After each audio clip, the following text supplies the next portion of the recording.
Yes, so we see Brendan McNulty there just coming to the front at a good moment, and yeah, keeping the race leader, the pink jersey, in a good position. And it was pretty equal there, left or right of the roundabout. I think it was the same for all. Picnic Postinel there with Casper van Uden. No time trial helmet today. He's being kept as safe as possible to take on the sprint. Our lad is moved up with Rubio, and it's Torres, the track specialist, on the left hand side in the white jersey. Right hand side now leading the peloton and getting the metre by metre closer to that safety zone of 3Ks. We're still just over a kilometre away from that, and here come Israel Premier Tech through the centre. Can Strong do it?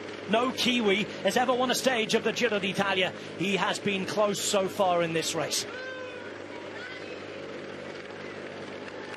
The shouts, screams and bits of encouragement from the crowd.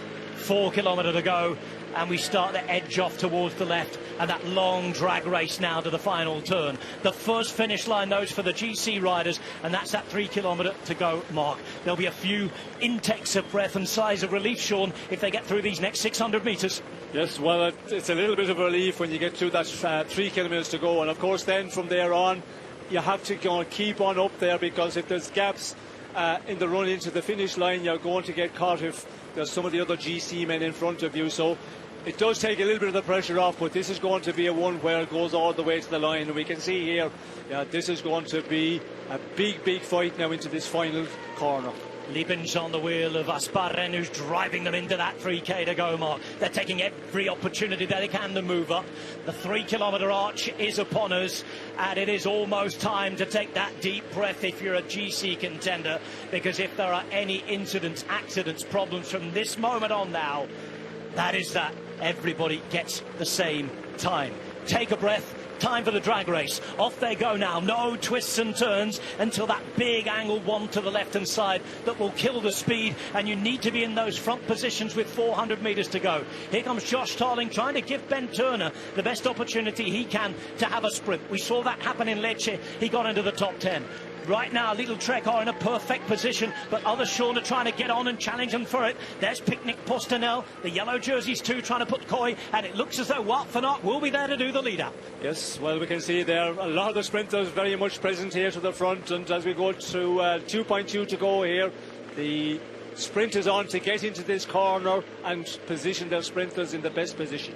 Big job done by a couple of riders from Picnic, and it's now up to Casper van Uden to try and follow the wheels if he can. Here comes Dan Haller, who was so quick against the clock in Tuscany the other day. We've got a 2 kilometres to go now. We're just over 1.5 away from that big magic left turn. Decathlon moving up. Sam Bennett is in the third wheel at the minute. A couple of sweepers behind him, though, have been boxed out as Soudal-QuickStep try to return on the right-hand side in those very dark blue jerseys. This is already chaos. Yes, so this is a real big fight here now to keep your positions here. We can see Visma in a very good position. We can see that Coy is getting just a little bit pushed out, but still in 5th or 6th position.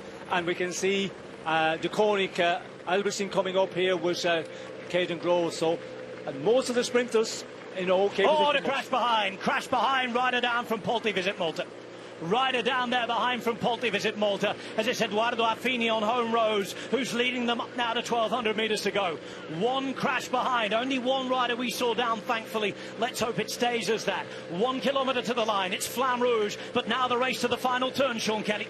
Yes, we can see Wout van Aert is looking around here. He's looking for Coy. A little bit too early to go full on, but he has to continue on, keep the pace high here. Otherwise, he's going to get crowded out. Wout van Aert, who managed to deliver the other day in Siena. A magic moment for him, but he needs a monster turn at the front, the man in the yellow right now. He needs to get his main man into that final turn. Behind, you can see already there are gaps after that crash.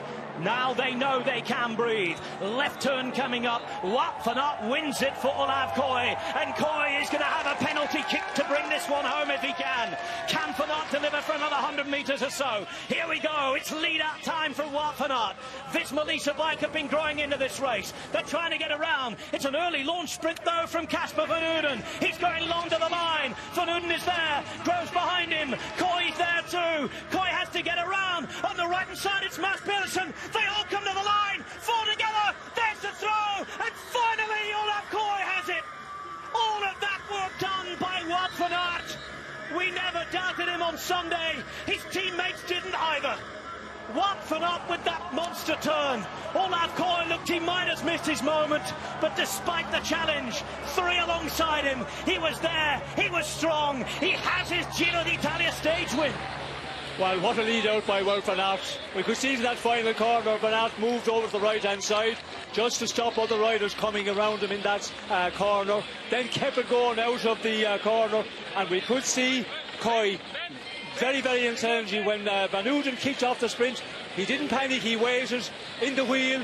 When he got his moment to open it up, the fastest one of the lot.